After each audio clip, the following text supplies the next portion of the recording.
everyone, my name is Troy, this is Billy, and welcome back to the KotLC Fanbase. I am so glad you're here. Today I'm going to bring a bit of an interesting video for you guys. With the news of book 10 being postponed, we're gonna have to wait to read the rest of the series. And so while we're waiting, I wanted to give you some book recommendations that you can read in the meantime. There are so many wonderful middle grade series, and I wanted to highlight some of my favorites for you. And just some series that I think are really reminiscent of KotLC. So make sure to leave a like on this video if you find it helpful, and please comment down below which series have you read. Make sure to subscribe, and let's get into today's video, but first a word from our sponsor. Before we do jump into today's video, I wanted to talk to you about my favorite place to shop for some KotLC art pieces, and that is Craft Studios by Cam's Etsy shop. Cam is selling a huge variety of KotLC stickers, and they're all handmade. They have a huge number of bundles, including the Inside Jokes set, the Abilities set, the Alicorn set, and more. The stickers are super high quality. Cam also wanted me to ask you guys what stickers you would like to see in their store. There's also a huge giveaway going on right now. A random person who favorites Cam's shop on Etsy will receive the Enlightened bundle, which contains 40 whole stickers, so make sure to go on Etsy and favorite Cam's shop. There's also an ongoing discount for you guys. You can use the code KotLCFan in all caps for 20% off your order. Make sure to go visit Cam's shop and support our KotLC artists out there. Thank you so much, Cam, for sponsoring this segment of the video, and we will get back into today's video. Thanks, Troy. I think a really great series that I feel like a lot of people have read, but if you haven't, you definitely should, is Percy Jackson and the Olympians. This is a story with an amazing set of characters,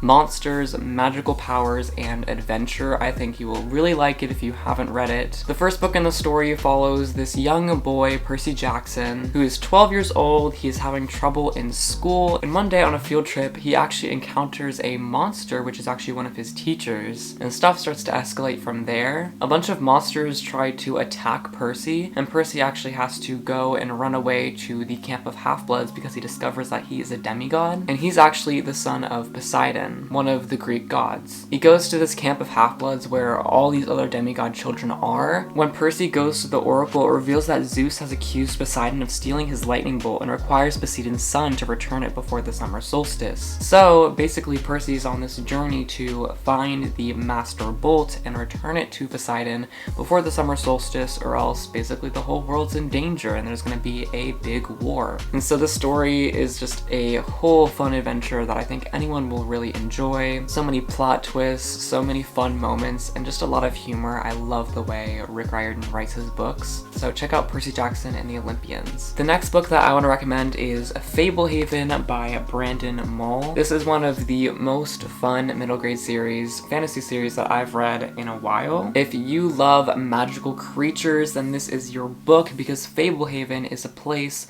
where magical creatures can live. It's basically a sanctuary where for centuries mystical creatures were gathered into a hidden refuge. Kendra and her brother Seth, when they go to the sanctuary, they actually find out that their grandparents are the caretakers of Fablehaven. Basically what happens is it's summer vacation and the two are sent to their grandparents' house, but they start finding all these little clues and cryptic messages and keys, and they start unlocking things and discovering the secrets of Fablehaven. They discover all of these creatures, and they are so caught up in their excitement when they do that they actually accidentally unleash a dark evil into the grounds, and their grandparents are kidnapped, and so they now have to navigate this really dangerous sanctuary full of these dangerous creatures to save their grandparents and stop this evil that is spreading. This book is full of adventure, it is full of fun, full of humor, amazing creative creatures and plot lines, and I think you'll definitely enjoy it if you liked KotLC. It gives me like Havenfield vibes, just the sanctuary, and the main character Kendra reminds me a lot of Sophie with her tenacity and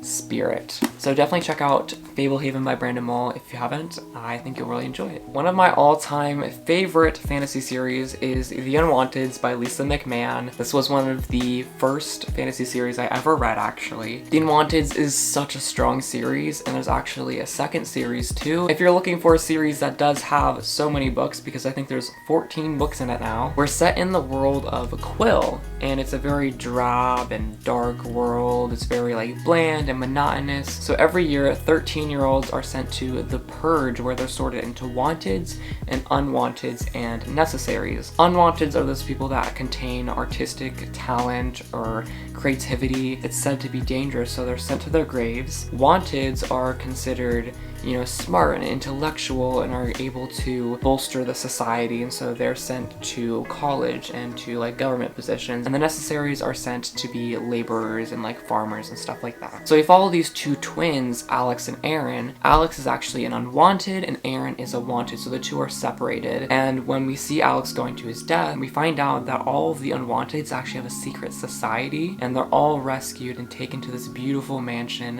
where art is celebrated. They all take classes. It's just amazing. It's a beautiful like utopian society, but it's at the risk of being exposed by the Wanteds. This unwanted world, like I said, is just absolutely beautiful. It's just filled with art and creativity, and there's magical creatures and magic classes and art classes, and Alex really has a chance to harness his skills. It reminds me a lot of Harry Potter and KotLC kind of mixed together, because it has the Foxfire elements of those magic classes, but it also has the Harry Potter elements of that sorting kind of thing. And Mr. Today, who's a lot like Dumbledore, who kind of rules over the Unwanteds. This is seriously such a fun series.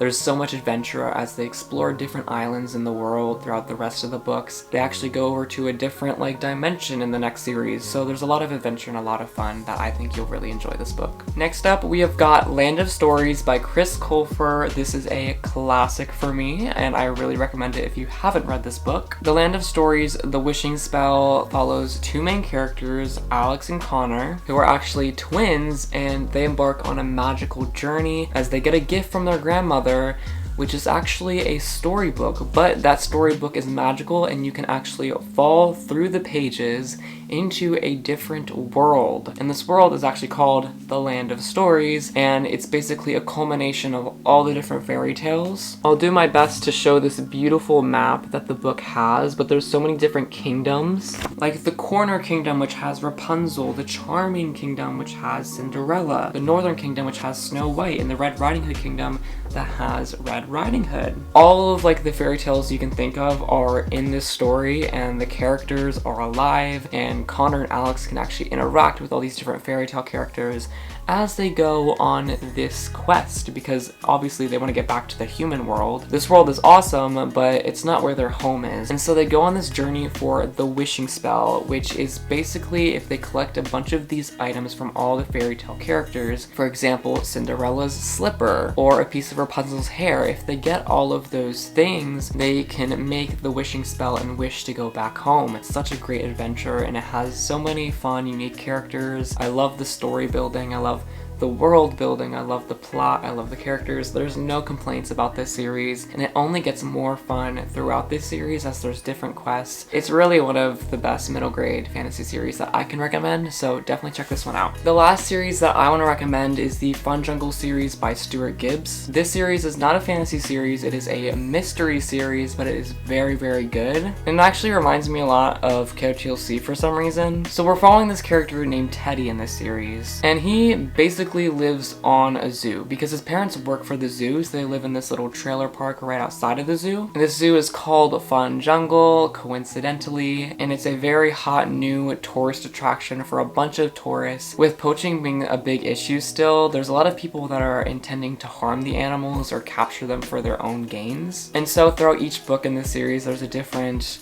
I want to say, crime that Teddy's actually made to solve. So he goes around trying to solve the cases, and it's all very, very fun. The books are kind of educational because it kind of teaches you about these issues that are inside of the books, and I feel like the criminal is always like a big surprise to me, even though like I'm trying to figure out like who could have done this, who could have done this, like it's always right in front of your face, but you also just never guess it, so it's such a huge surprise. This book reminds me of KotLC a lot because of the animals. Like KotLC has such a great emphasis on its creatures. You know, we have Sylvanie, we have Iggy, we have all these different magical creatures like the Vermilion or Verdi. It reminds me of Havenfield a lot, the zoo. It's really cool for a kid to be solving all these mysteries. I think it's really fun and I definitely recommend it. But that is it for today's video. I really hope you did enjoy it. As you can tell from the bookshelf behind me, I love reading. I'm trying to get back into it because I've been in a reading slump, and this video kind of made me think back on some of the series that really made me fall in love with reading. But if you did like this video and find it helpful, please be sure to leave a like on the video. It'd mean a lot to me. Subscribe down below. Maybe I'll do more videos like this in the future. Who knows? You'll just have to find out. Hit the notification bell so you get notified every time we post. And please, please, please comment down below. I want to know